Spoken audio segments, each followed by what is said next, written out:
Conseguir la continuidad en el negocio. Este es el reto al que se enfrentan la mayoría de las empresas familiares. La sucesión plantea conflictos a veces difíciles de resolver. ¿Qué tal? Bienvenidos a una nueva edición de Finanzas Personales. Un día más hablamos de empresa familiar, un sector que juega un papel fundamental en la economía española. Según el Instituto de la Empresa Familiar, el 65% de las empresas en nuestro país son familiares. Pero las estadísticas señalan que solo 1 de cada 3 continúan en la familia en la segunda generación. Enseguida hablaremos de los problemas que plantea la sucesión en la empresa familiar. Antes, como siempre, les recordamos que si desean hacernos cualquier consulta sobre sus finanzas personales, ya saben que lo pueden hacer a través de nuestro consultorio. Para ello pueden llamar al número que aparece en sus pantallas, el 91 700 9646. También lo pueden hacer a través del correo electrónico bloombergtv@bloomberg.net. Como ejemplo de empresa familiar, hoy hemos elegido a La Camerana, todo un clásico de lencería en Madrid, un negocio fundado en 1850 y que lleva 3 generaciones en manos de la familia Sánchez. Hasta allí nos vamos. Es como entrar en casa. Pijamas, camisones, batas, ropa interior. La Camerana lleva 152 años vistiendo de puertas para adentro a madrileños de 5 generaciones. Su propietario, Carlos Sánchez Zain, es ingeniero agrónomo, aunque siempre se ha dedicado a este negocio familiar, situado en el casco antiguo de la capital. La Camerana tiene sus orígenes, como su nombre indica, en la Sierra de Cameros, en la provincia de La Rioja, unos riojanos que empezaron aquí en el comercio cuando pasaban con los rebaños de trashumantes por la calle Arenal en una camisería, y luego posteriormente eran 3 hermanos que fundaron y dieron nombre a La Camerana en la calle La Montera. En 1988 los fundadores trajeron a su abuelo Basilio Sánchez de ese pueblecito de La Rioja para trabajar en el comercio. Murieron sin descendencia y La Camerana pasó a la familia Sánchez. Mi abuelo fue luego el que más impulso le dio a La Camerana, cogiendo la tienda de Mayor en el año 1928 y esta que estamos en la calle Puestas en 1931. En esos años había en el negocio 32 empleados frente a los 6 que son actualmente. Yo creo que el principal problema familiar es la transmisión, es la sucesión. En la sucesión se producen 2 problemas importantes para las empresas familiares. Por un lado, el problema económico, que es el tema de impuestos, de sucesiones, que hoy día parece ser que los últimos gobiernos pues están atajándolo y dando algunas facilidades a las empresas familiares. Y otro problema importante también es el liderazgo, luego, de la empresa familiar. Si la familia se diversifica mucho, pues luego hay que encontrar a la persona que siga siendo el líder del negocio y que siga llevándolo. A pesar de todo, y aunque sus hijos son aún pequeños, le gustaría que continuaran con la tradición familiar. Nunca lo descarto, el poder abrir nuevas tiendas, pero realmente hoy día está muy complicado porque se necesita una inversión muy grande. En un futuro se conforma con mantener su buen nombre dentro del comercio madrileño. La Camerana es hoy todo un clásico en lencería, tan conocida como su maniquí, que lleva más de 60 años enseñando pijamas a la gente que pasa por la calle Mayor.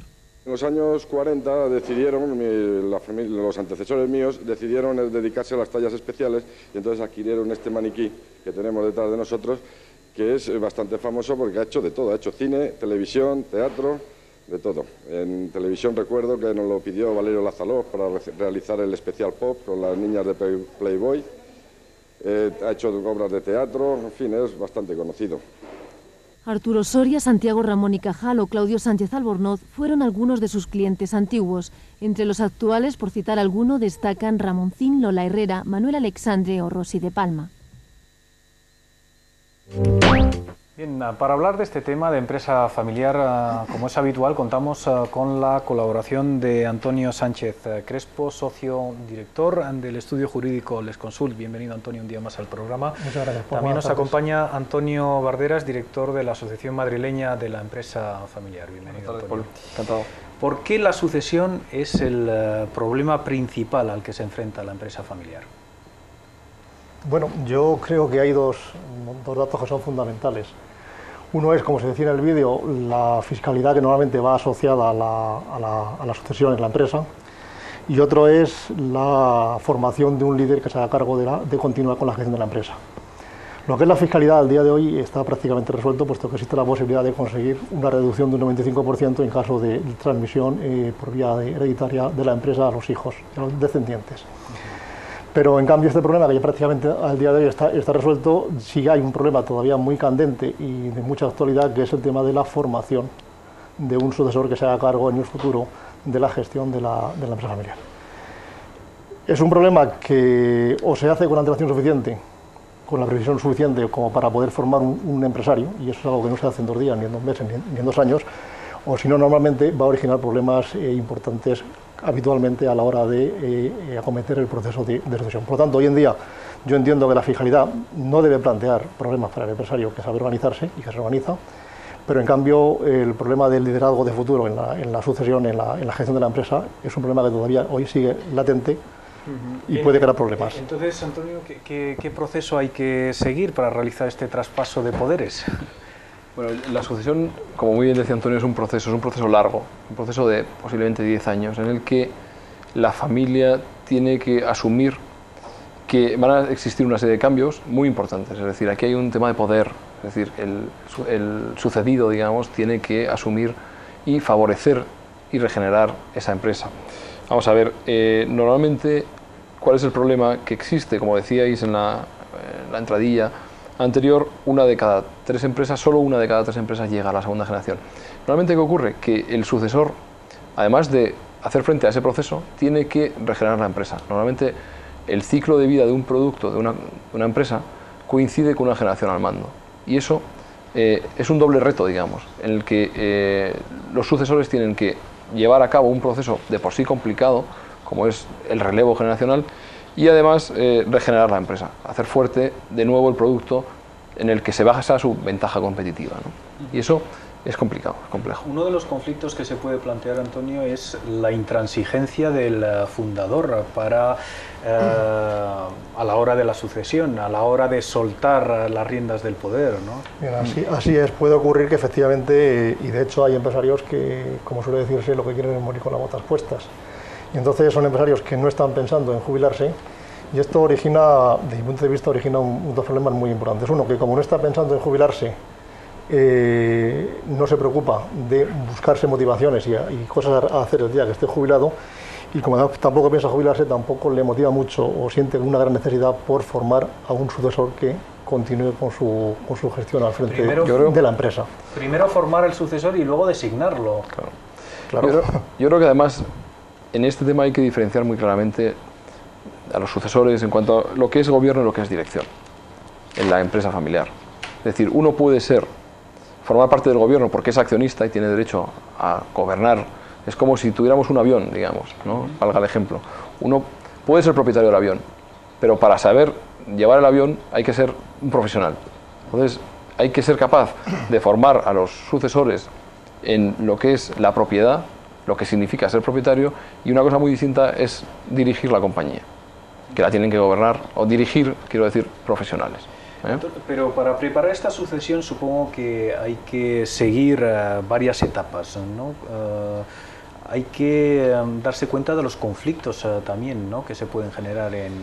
Bueno, es que como apuntaba Antonio, es evidente que el problema fundamental es el designar quién va a ser ese nuevo líder en la empresa, que eso requiere mucho tiempo. Requiere a alguien que tenga capacidad por un lado y que además tenga ganas de hacerlo, porque a veces te puedes encontrar con un hijo que sea muy capaz para dirigir la empresa, pero por la razón que sea no le apetezca o no le interese el mundo empresarial y se dedica a otra actividad, y no puedes forzarle, evidentemente, a... Hay que formarle para ser un buen accionista. Exacto. Pero no ponerle a llevarla, porque posiblemente eso llevará a que la compañía vaya mal en cuanto a la... Si nos ponemos en el peor de los casos, si el fundador muere repentinamente sin haber preparado la sucesión... Yo diría que no cabe más que cruzar los dedos y esperar a ver si suerte, porque normalmente si no se ha preparado la sucesión con la antelación suficiente, lo normal es que haya problemas, que a veces se podrán salvar, pero otras veces no, pero lo habitual es que haya problemas. Hombre, evidentemente si ese hecho repentino conduce a que la familia no está capacitada para continuar con esa empresa, otras cosas, por la obligación social de todas las empresas, lo mejor que pueden hacer es venderla, y a veces una buena opción es vender también. O sea, evidentemente, como hablaba el propietario de La Camerana, todo empresario familiar quiere que su empresa continúe a lo largo de generaciones siendo empresa familiar, pero tampoco en una situación extrema la venta y la realización de un patrimonio no es una opción que, bueno, pues descartable.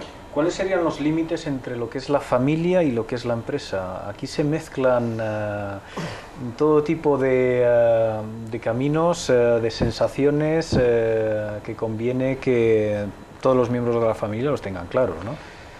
Los límites a veces son unos límites muy delgados, es un hilo muy delgado, pero es evidente que hay que hacer un esfuerzo por clarificar, por objetivar esos límites, ponerlos sobre la mesa, discutirlos entre todos y llegar a un acuerdo de dónde acaba la familia y dónde empieza la empresa. Es la única manera de intentar evitar que en el futuro, si surgen problemas en la familia, que estos problemas afecten a la empresa.